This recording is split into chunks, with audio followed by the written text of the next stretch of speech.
En la historia de la mafia estadounidense, probablemente no haya nadie que genere una valoración tan ambigua sobre su destino como Carlo Gambino.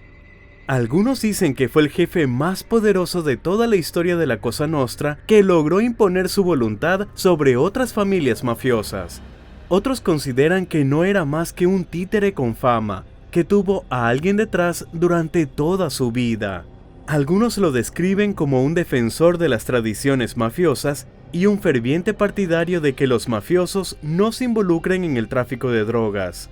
Otros afirman que todo eso no es más que hipocresía sin ningún fundamento. Entonces, ¿quién es realmente? ¿Una leyenda de la mafia o una caricatura exagerada? Hoy les contaré la historia de Gambino, tratando de aportar argumentos y ejemplos para cada una de las opiniones, para que al final, ustedes mismos puedan responder a la pregunta que les he planteado. Les presento a Carlo Gambino al otro lado de la ley. Capítulo 1.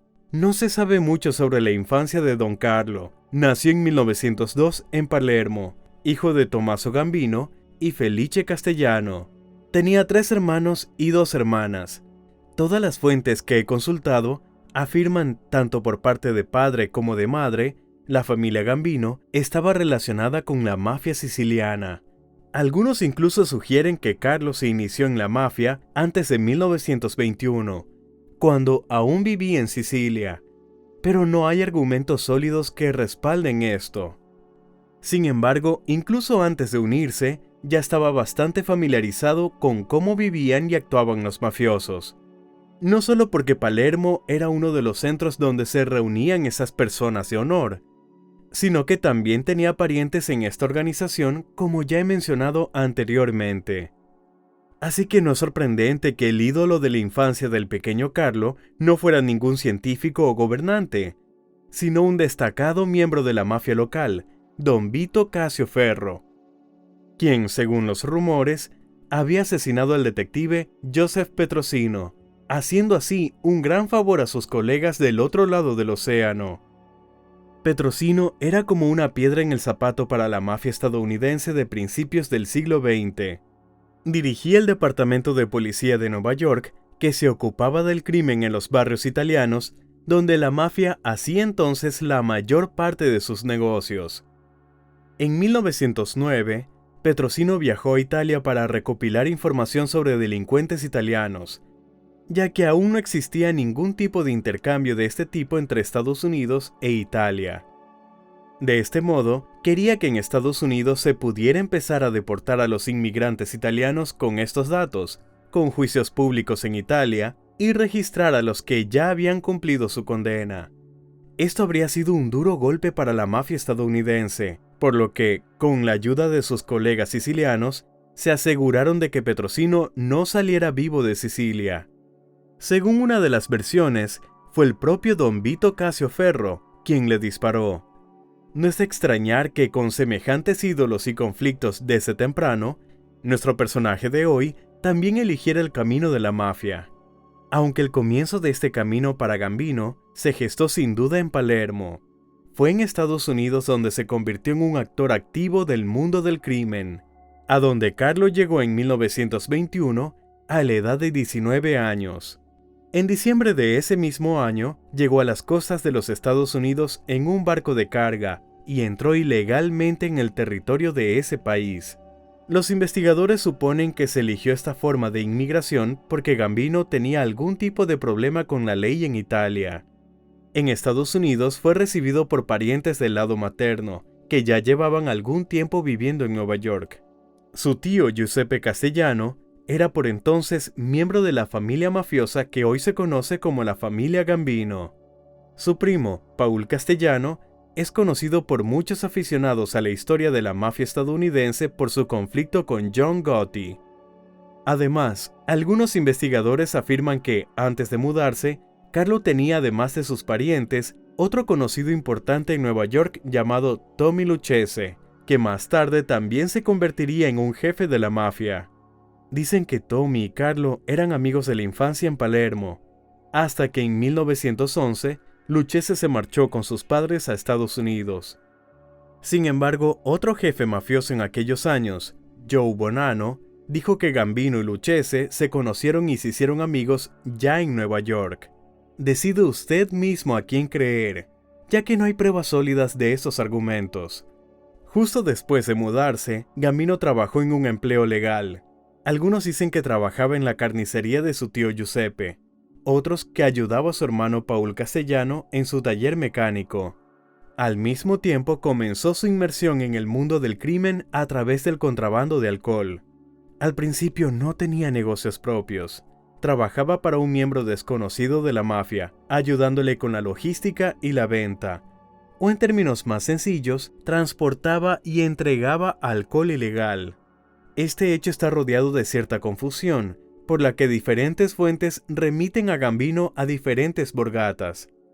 Unos dicen que trabajaba con la familia de Áquila, otros con la familia Maseria, pero ninguno está en lo cierto, ya que él, al igual que Castellano, estaba vinculado a la familia Mineo, y la confusión surge porque hace relativamente poco se supo que Mineo era el jefe de una familia separada. Antes de esto, Gambino solo era considerado un capitán. Algunos lo atribuían a Maseria, ya que durante la guerra de Castellammare estuvo de su lado. Otros decían que pertenecía a de Áquila, ya que Mineo también era de una familia fundada por emigrantes de Palermo. De hecho, hasta aproximadamente 1911-1912, él realmente estaba con de Áquila en la misma borgata, pero luego se separó con un grupo de personas y se convirtió en un jefe independiente.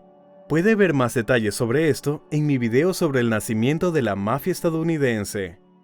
Otro factor por el que se relaciona a Gambino con la familia Maseria no era solo la colaboración de Mineo con esta borgata, sino también la supuesta participación de su no comprobado amigo de la infancia, Tommy Lucchese, con la familia Maseria, con la que supuestamente había puesto en contacto a Carlo. De hecho, Lucchese ya estaba vinculado en ese momento con la familia Reina, que se formó en algún momento entre 1920 y 1921. Incluso antes de que Maseria se convirtiera en jefe de la familia. La confusión se debe una vez más a que Reina y Maseria procedían de una misma borgata, que a principios de la década de 1920 se dividió en dos. En general, eso es probablemente todo lo que se sabe sobre Gambino en ese periodo. Estaba vinculado a la familia Mineo y al parecer ingresó como miembro en algún momento entre 1922 y 1930. Se dedicaba al contrabando de alcohol y se casó con su prima, Catherine Castellano. Luego, el nombre Carlo Gambino reaparece a principios de la década de 1930 en el contexto de la guerra de Castellammare. En ese momento, Maseria, quien estaba del mismo lado que el jefe de Gambino, Manfredi Mineo, también luchaba contra Salvatore Maranzano. Y parece que Carlo ya tenía cierta influencia en la familia en ese momento.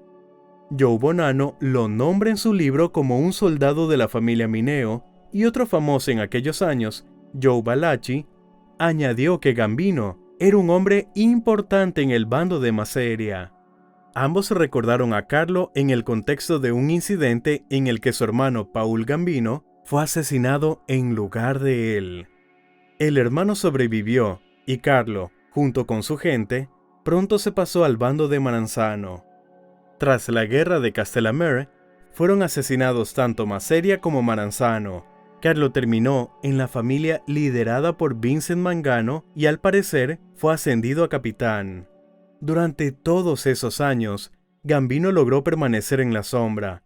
Durante 9 años, las autoridades no supieron nada de él, y su primer arresto no se produjo hasta 1930 por parecer una persona sospechosa. Por supuesto, lo dejaron en libertad. Lo mismo ocurrió 3 años después cuando fue arrestado por participar en una estafa. Carlo hacía un viejo truco llamado la estafa del pañuelo. Consistía en acercarse a un desconocido adinerado en la calle, presentarse como extranjero y mostrar un gran fajo de billetes mientras le pedía ayuda para pagar un hotel o cualquier otro servicio por el que se estaba dispuesto a pagar. En cuanto mostraba el dinero, se acercaba un cómplice y empezaba a decir que no estaba bien mostrar tanto dinero en la calle. que debería abrir una cuenta en un banco estadounidense y retirarlo de a poco. El otro empezaba a decir que nunca había utilizado un banco y que no confiaba en ellos. A continuación, su cómplice convencía a la víctima para que le muestre lo fácil que era depositar y retirar dinero. Juntos iban al banco, donde la víctima retiraba una cierta cantidad. Al ver esto, el estafador fingía alegría y por amabilidad mostraba cómo la gente guardaba el dinero en su país, donde supuestamente no confiaban en los bancos. Tomaban el dinero de esa persona, lo envolvían en un pañuelo y se lo devolvían. Sin embargo, en cuanto lo envolvían, su cómplice distraía a la víctima brevemente, y en ese momento cambiaba el pañuelo con el dinero por otro con papel cortado, y se marchaba rápidamente con una excusa inventada. Carlos realizó una estafa de este tipo en la ciudad de Brockton, en Massachusetts, despojando de $1,200 a un ciudadano confiado, por lo que fue arrestado. Sin embargo, logró salir bajo fianza y se marchó inmediatamente, sin recibir ningún castigo por su estafa. No estaba del todo claro por qué Carlos se dedicaba a fraudes menores, ya que a finales de la década de 1920, la policía identificó a él y a su hermano Paul Gambino como líderes de una banda independiente de contrabandistas de alcohol. Al final de la ley seca, Carlos tenía suficientes recursos como para comprar grandes destilerías en 4 estados: Maryland, Nueva Jersey, Nueva York y Pensilvania. La mayoría de los contrabandistas, tras la derogación de las leyes Volstead, comenzaron a deshacerse de sus destilerías ilegales, considerando que la época dorada del contrabando había llegado a su fin. Gambino, sin embargo, pensaba que, a pesar de la derogación, la demanda de alcohol ilegal seguiría siendo alta, y como se demostró, tenía razón. Además de las destilerías, Carlos también adquirió varias empresas que fabricaban productos en los que se utilizaba alcohol desnaturalizado, también conocido como metanol. De este modo, podía comprar todo el etanol que quisiera, por ejemplo, para la supuesta fabricación de pintura, sin necesidad de obtener una licencia para la producción de alcohol. En realidad, el metanol se transportaba ilegalmente a las destilerías, donde se eliminaban las impurezas para hacerlo apto para la producción de alcohol, es decir, convertirlo de nuevo en alcohol potable. Después de eso se podía fabricar alcohol para venderlo en bares o empresas legales de producción de alcohol. Todo esto naturalmente se hacía al margen de la ley. ¿Quién necesitaba esto?, se preguntarán, si se había ya levantado la prohibición y se podía trabajar legalmente. En primer lugar, no era tan fácil obtener una licencia para vender alcohol, por lo que los establecimientos ilegales siguieron existiendo durante algún tiempo. En segundo lugar, la industria alcohólica en Estados Unidos estaba renaciendo, y la oferta importada no podía satisfacer la demanda que antes cubrían los contrabandistas. Así que, durante el primer tiempo después del levantamiento de la prohibición, tanto los consumidores como los productores legales necesitaban alcohol ilegal, ya que tenían que reemplazar en poco tiempo la oferta que hasta hacía poco cubrían los contrabandistas, y necesitaban urgentemente materia prima, aunque no fuera obtenida de forma totalmente legal. Así que Gambino, que en aquel entonces era prácticamente un monopolista en la producción y venta de alcohol ilegal en Estados Unidos, ganó mucho dinero en un par de años mientras duró su plan.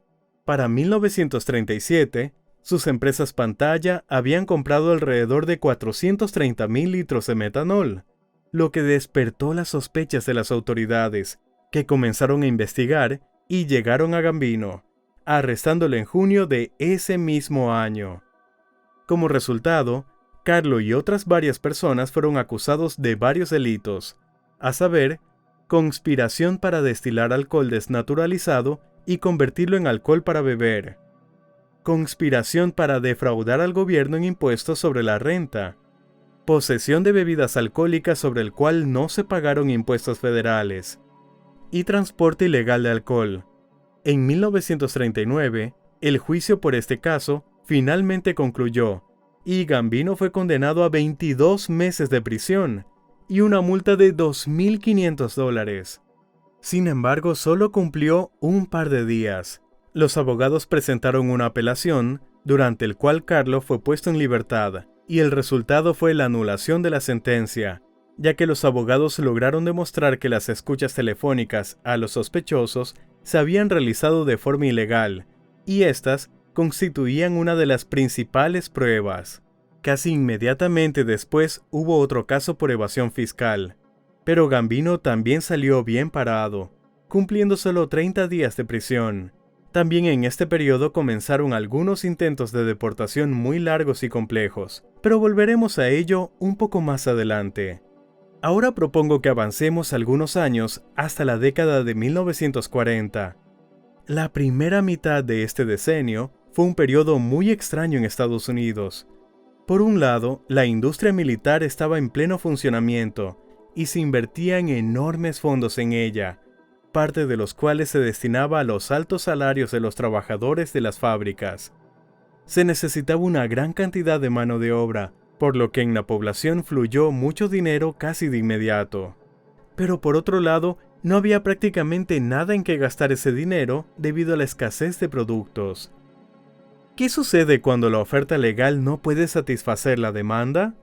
Exacto, se activan aquellos que pueden satisfacerla de forma ilegal. Naturalmente los mafiosos, y Carlo Gambino en particular, se convirtieron en activos participantes del mercado negro. Cuando hablo de escasez, no quiero decir que en Estados Unidos se viviera como en el Leningrado aislado. Tenían casi todo, solo que algunos productos solo se podían adquirir en cantidades limitadas, con cupones emitidos por el Estado. Por ejemplo, la gente obtenía gasolina y carne con cupones. A Carlo le preocupaba más lo primero. Por cierto, su participación no se conoció hasta la década de 1960, por las palabras de Joe Valachi, quien nombró a Gambino como uno de los principales actores del mercado clandestino de cupones de gasolina en Nueva York. Valachi también detalló cómo funcionaba este esquema. El sistema de distribución de gasolina con cupones no cumplió su función restrictiva durante mucho tiempo. Casi de inmediato los consumidores empezaron a quedarse sin combustible. El mundo criminal, decidido a sacar partido de esta escasez, comenzó a robar los cupones. Los bandidos irrumpían por la noche en las oficinas de la Administración para el Control de Precios, donde se guardaban los cupones y se los llevaban todos. En la mayoría de los casos, se trataba de bandas independientes que no tenían redes de distribución, por lo que vendían todo al por mayor a los mafiosos de la Cosa Nostra. Gambino era precisamente uno de esos mafiosos. Compraba los cupones a muchos ladrones y luego los distribuía a través de minoristas. Pronto, el Estado puso fin a los robos de cupones. Ordenó que se depositaran por la noche en bóvedas bancarias bien protegidas, por lo que los ladrones se quedaron sin trabajo.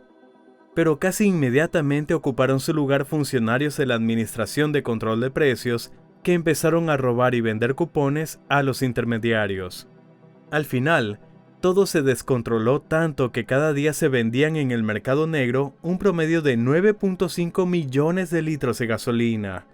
Desafortunadamente, no sabemos cuántos litros manejaba Gambino, pero según Valachi, Carlo era un hombre de negocios que facturaba cientos de miles de dólares a la semana. Mientras Gambino acumulaba su capital de forma tranquila y pacífica, paralelamente, se estaba gestando algo que muy pronto desencadenaría una serie de acontecimientos que convertirían a Gambino, de un capo discreto, en uno de los jefes más comentados de la Cosa Nostra. Existen dos teorías sobre cómo llegó Gambino al poder. Una lo sitúa en una posición proactiva, desarrollándose luego en el hecho de que Carlo fue un jugador fuerte desde los primeros días de su mandato. La otra sitúa a Gambino en una posición dependiente y se desarrolla en la idea de que durante años, Carlos no fue más que un peón en manos de otros jefes. Ambas se basan en el mismo acontecimiento, pero lo interpretan de manera diferente. Ahora, llegaremos gradualmente a él, e intentaremos averiguar cuál de las dos versiones es más verosímil. Comencemos describiendo el contexto en el que se desarrolló este acontecimiento. Todo comenzó a principios de la década de 1950.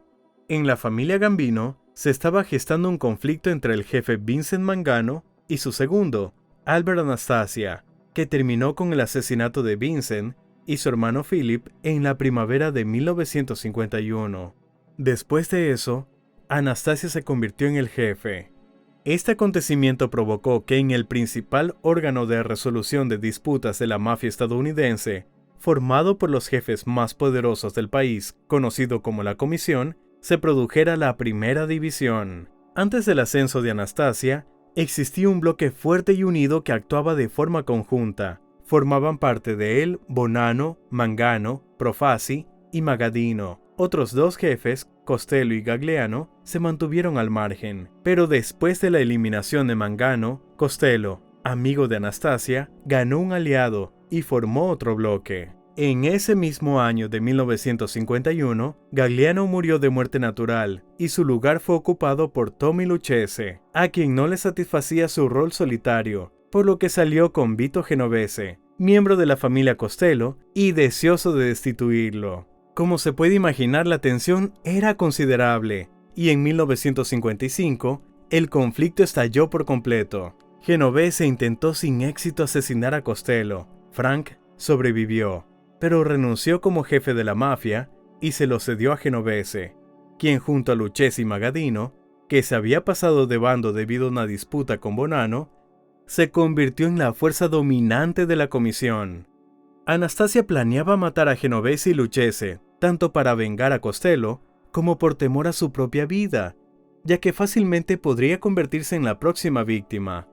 Sin embargo, Profaci y Bonanno lo disuadieron de llevar a cabo su plan, alegando que no querían una guerra, y que si Alberto la iniciaba, ellos se opondrían. Pero si renunciaba a la idea, ellos estarían de su lado en un posible conflicto. Anastasia aceptó e hizo las paces con sus enemigos, pero en 1957 fue asesinado y Carlo Gambino lo sustituyó como jefe. En realidad, este asesinato es el gran suceso al que me refería antes. La primera versión de por qué mataron a Anastasia es que Gambino aprovechó el conflicto y obtuvo el apoyo de Lucchese y Genovese para dar un golpe. Según esta versión, Carlo, junto con el capitán de Anastasia, Joe Biondo, elaboraron un plan para asesinarlo y se lo encargaron a otro miembro de la familia llamado Steve Armon, que ya había reunido un equipo de sicarios formado por Stephen Gramauta y Arnold Wittenberg. También participó en el atentado Andrew Alberti, que escondió las armas en una habitación de hotel en el mismo edificio que se encontraba la barbería donde fue asesinado Anastasia.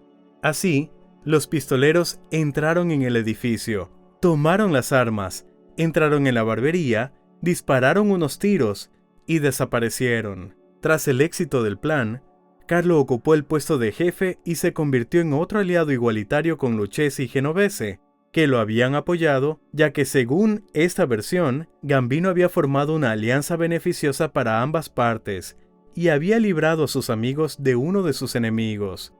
Pero según otra versión, fue diferente. Esta versión surgió hace relativamente poco, cuando se hicieron públicas las declaraciones de un informante secreto llamado Alfredo Sant'Antonio, un soldado bajo las órdenes del capo Charles D'Angarra. Según Sant'Antonio, los tres capos de Anastasia, Charles D'Angarra, Joseph Rigobono y Joe Biondo, se enteraron de que Albert estaba preparando un atentado contra ellos. Tras asegurarse de que no se trataba de rumores, decidieron no esperar a que lo mataran y atacaron primero. Biondo encargó la tarea a Steve Armon. Este encontró a los sicarios mencionados anteriormente. Ellos mataron a Anastasia. A continuación, los tres conspiradores se presentaron ante la comisión para explicar los motivos de su acto. Al final, sus argumentos fueron considerados válidos y fueron absueltos. Genovese y Lucchese aprovecharon inmediatamente esa oportunidad para nombrar al yerno de este último nuevo jefe de la familia. El hijo de Gambino estaba casado con la hija de Lucchese, y por eso eligieron a Carlo para este cargo. Además, esta versión sugiere que Gambino, en el momento del asesinato de Anastasia, no era un subjefe como se cree, sino que seguía siendo capitán, y que de no ser por el apoyo de otros jefes, difícilmente habría llegado a ser el jefe de la familia. Esta suposición se desprende de una conversación grabada del subjefe de la familia Lucchese, Salvatore Santoro. Este hombre fue miembro de la mafia durante mucho tiempo, que había ingresado a la época de Gagliano y había ascendido a capitán bajo el mandato de Lucchese. Luego fue a la cárcel en 1959 y al salir fue nombrado subjefe por Tony Corallo.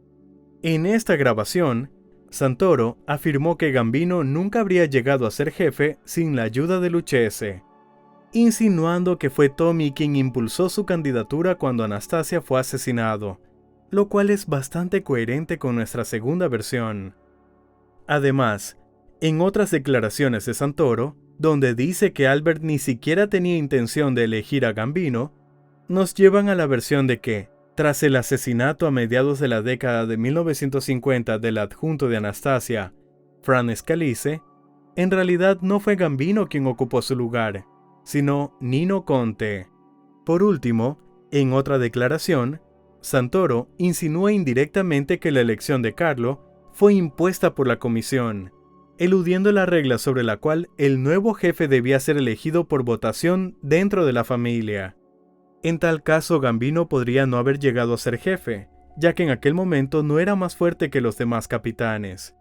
Todos los datos de esta versión nos llevan a la conclusión de que Carlo, al convertirse en jefe, en realidad no era un líder de pleno derecho, sino un protegido de Genovese y Lucchese a quienes debía su ascenso. Pero si piensa que el Juego de Tronos de la mafia terminó después de que Gambino se convirtiera en jefe, me apresuro a decir que no, y que Carlo estuvo en el mismísimo epicentro de ello. En primer lugar, cayó junto con otros varios jefes en manos de la policía en una reunión de la mafia en Apalachín. Se cree que uno de los puntos de la agenda de esa reunión era precisamente formalizar a Carlo como jefe.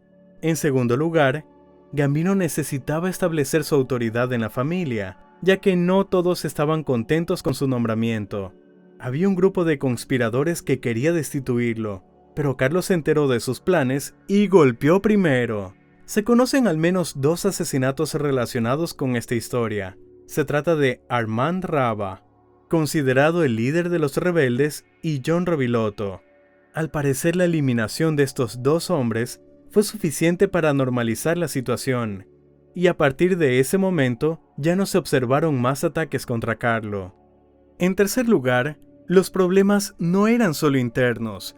Joe Bonanno, que a principios de la década de 1950 era el líder no oficial de una coalición de jefes en la comisión que actuaba como un frente unido y dictaba sus propios términos, había perdido casi toda su influencia.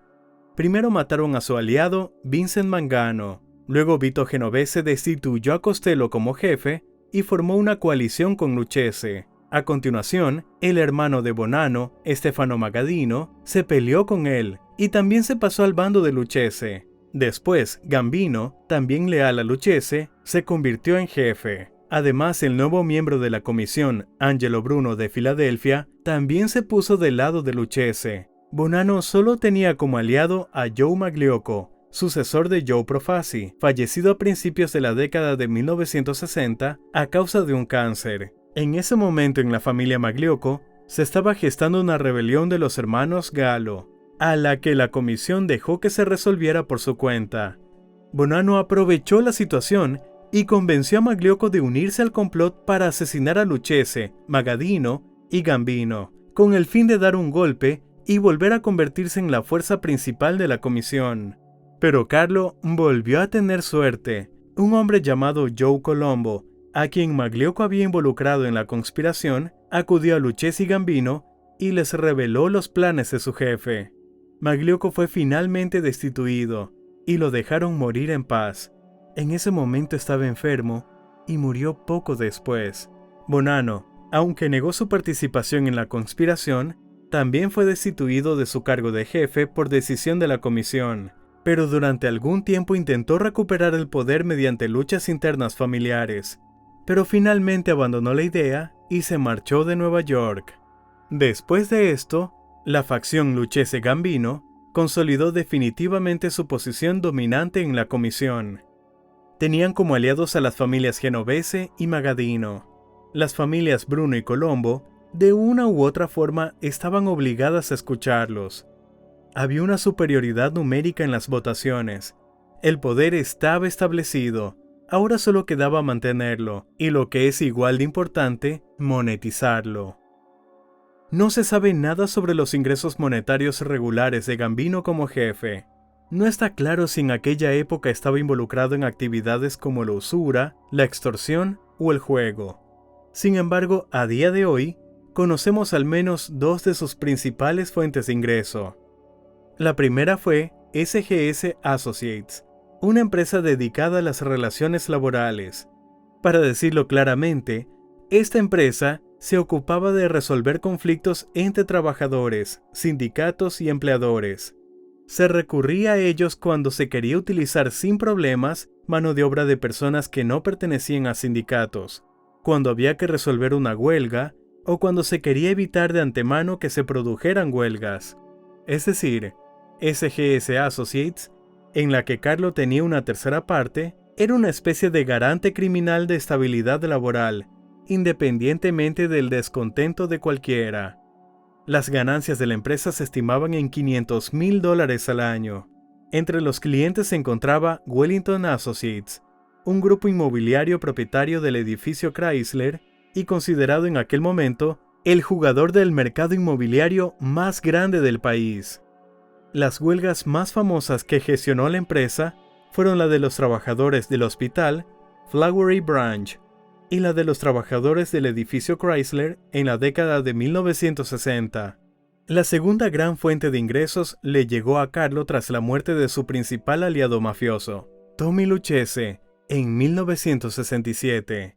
Como ya hemos mencionado, el hijo de Gambino, Thomas, estaba casado con la hija de Lucchese, y su suegro lo introdujo en su negocio, el chantaje en la industria textil en Nueva York. Cuando Lucchese murió, Carlo decidió hacer ascender a su hijo dentro de la organización. El chantaje se basaba en el control del transporte de mercancías, sin el cual, como comprenderán, la ropa no habría llegado a ninguna parte desde las fábricas y tampoco habrían llegado los materiales para su producción. A principios del siglo XX, muchas empresas de logística independientes se encargaban del transporte para las fábricas, pero a mediados de siglo los gángsters reunieron a la mayoría de ellos en sindicatos y a través de ellos comenzaron a controlar el sector. Para más detalles sobre cómo funcionaba esto, pueden ver mi video sobre Louis Buchalter. El hombre que dirigía el transporte para Lucchese era James Plummery, a quien Carlo comenzó a presionar, y cuando lo mataron a principios de la década de 1970, se impuso por completo en el sector textil. Otra fuente de ingresos de Gambino, de la que también hay que hablar, es el tráfico de drogas. Carlo es probablemente el jefe más famoso de la Cosa Nostra al que se le atribuye la prohibición de esta actividad dentro de la familia. ¿Pero fue realmente así? Para llegar al fondo de esta cuestión, sugiero que no solo nos limitemos a ver los argumentos a favor y en contra, sino que profundicemos un poco más y veamos el problema desde una perspectiva más amplia, tocando el mito de que la mafia en general no traficaba con sustancias ilegales. Dado que Carlo es el ejemplo más ilustrativo, la explicación de toda la problemática será pertinente y permitirá mostrar más claramente su propia postura al respecto. La explicación de toda la problemática será pertinente y permitirá mostrar más claramente su propia postura al respecto. Comencemos por este mito, ya que, por si no lo saben, se divide en varios subpuntos. El primero es que la propia tradición de la mafia prohibía el tráfico de drogas. Esto fue promovido en gran medida por Joe Bonanno en su libro. Sin embargo, recordemos cuándo se estaba formando la mafia. Estamos hablando del siglo XIX y posiblemente a principios del siglo XX. Pero incluso si nos situamos a principios del siglo XX, las drogas eran legales y se vendían libremente en tiendas y farmacias. Entonces, ¿de qué prohibición de narcotráfico estamos hablando? Si cuando se formó la mafia, recién estaban apareciendo y ni siquiera se consideraban un problema ni estaban prohibidas por la ley. Luego se suele decir que todo es culpa de estos mafiosos de la nueva escuela, que venderían a su propia madre por dinero. Por lo tanto, también traficarían drogas. No es como la vieja escuela de Gambino, donde ciertamente no se metían en esas cosas. Sin embargo, Existen estadísticas que muestran una clara tendencia al aumento en la participación de mafiosos en el mercado de la droga. En la década de 1910, representaban alrededor del 10%, y a finales de la década de 1930 ya superaban el 40%.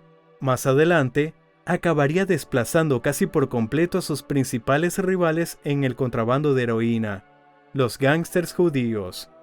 En aquella época, en cada familia había alguien de la generación de Gambino que estaba involucrado en las drogas. Como ejemplo aquí tiene algunos nombres: Charles Luciano, Carmín Galante, los hermanos Armón, Joe Biondo, John Ormento y Nicola Gentile. Y fíjense que todas estas personas hicieron una gran carrera en la mafia, a pesar de su implicación en el tráfico de drogas. Como pueden ver, no existía una prohibición general. Los jefes podían establecer reglas por separado dentro de sus familias, pero como se cumplían en otra cuestión, y en la mayoría de los casos, los jefes de la familia simplemente hacían la vista gorda mientras el dinero entraba en sus bolsillos. De hecho, Carlo Gambino probablemente tenía opiniones similares. Es posible que existiera la prohibición, pero quizá no se cumplía. Los hermanos Armón y Joe Biondo mencionados anteriormente eran precisamente de la familia Gambino, y este último fue su subjefe durante mucho tiempo. Además, una de las personas más cercanas a Carlo, su hermano Paul Gambino, también se dedicaba al contrabando de heroína desde la posguerra en colaboración con la mafia siciliana. Incluso existe la teoría de que la operación de Paul en realidad pertenecía a Carlo. Y no hay que olvidar a otros parientes de Carlo, los llamados Gambino de Cherry Hill, que en la década de 1970 comenzaron a construir su gigantesco imperio de la droga. Era más fácil decir quién, dentro del entorno de Carlo, no traficaba drogas. Si había alguna prohibición, era solo en broma. Ya que hemos empezado a hablar de este mito, no podemos dejar de mencionar su tercer componente. Aquí ya se reconoce que la mafia estaba relacionada con las drogas, pero se les atribuía el mérito de mantener las sustancias lejos de los barrios. No mezclaban las cosas. En parte es cierto, pero no servía de nada. Cualquiera del barrio italiano que quisiera conseguir una dosis solo tenía que conducir un par de kilómetros y voilà. Había droga para comprar, rápido y fácil, suministrada a los vendedores por sus vecinos mafiosos. En resumen, se puede decir que la mafia no solo no tenía ninguna prohibición de traficar drogas, sino que era, en esencia, el principal proveedor de heroína del país. La mayoría de los traficantes que querían vender heroína en la calle trabajaban con la Cosa Nostra. Anteriormente hablamos de que, tras el intento de golpe en la comisión por parte de Joe Bonanno, se estableció un nuevo orden con un grupo dominante encabezado por Lucchese y Gambino. En ese momento, la comisión estaba formada por 9 jefes, 5 de Nueva York y 1 de Chicago, Buffalo, Filadelfia y Detroit. Lucchese y Gambino tenían a Buffalo, Genovese con Colombo como aliado tenían a Filadelfia. Tras la muerte de Lucchese en 1967, Gambino ocupó por sí solo el puesto de líder de la facción secreta y desempeñó con éxito esta función hasta el final de sus días. El único problema durante ese tiempo fue Colombo, que decidió ser una figura pública. Creó la Liga Italoamericana por los Derechos Civiles y la promovió de todas las formas posibles. Organizaba manifestaciones, aparecía en programas de televisión, concedía entrevistas a los periódicos y atacaba a cualquiera que decidiera usar en sus películas o series de televisión las palabras mafia o cosa nostra. Incluso se metió con El Padrino, que se estaba rodando en aquel momento.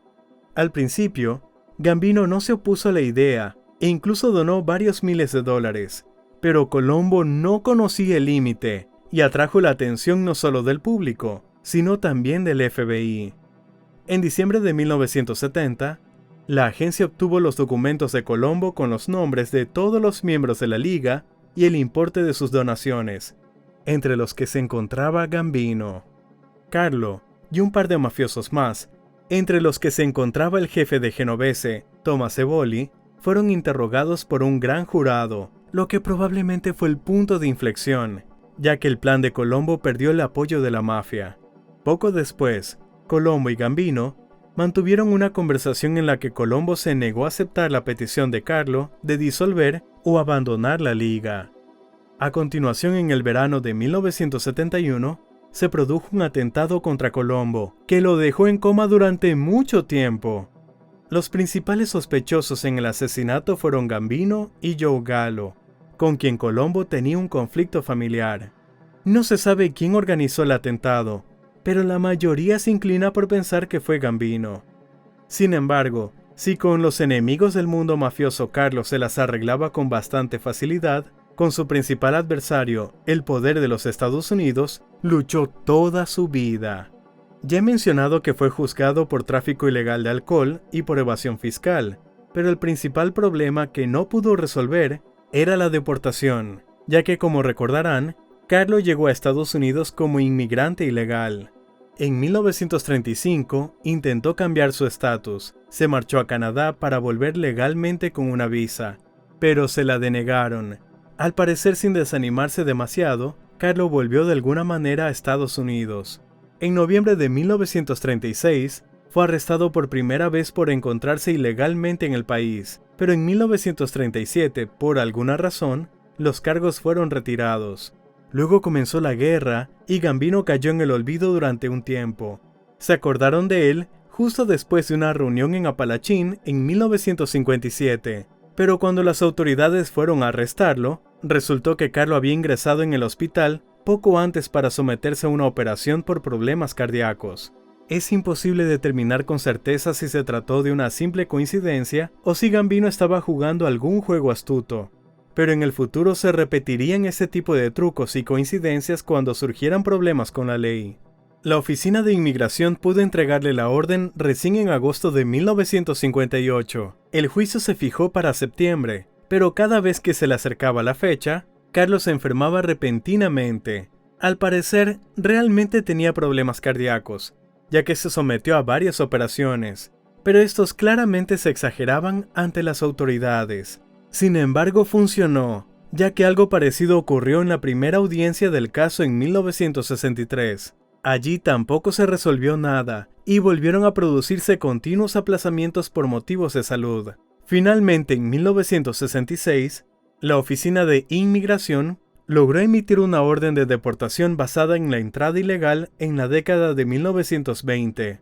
Los abogados de Gambino decidieron apelar la decisión, y el caso volvió al curso de audiencias constantemente aplazadas, que se prolongaron hasta 1970, cuando el tribunal declaró válida la orden. Sin embargo, no fue una victoria para las autoridades. Ahora tenían que demostrar que Carlo podía soportar la deportación. No lo consiguieron, y Gambino volvió a salir victorioso. Hasta 1976, la ejecución de la sentencia se pospuso constantemente, y en octubre de ese año, Carlo Gambino falleció pacíficamente por causas naturales.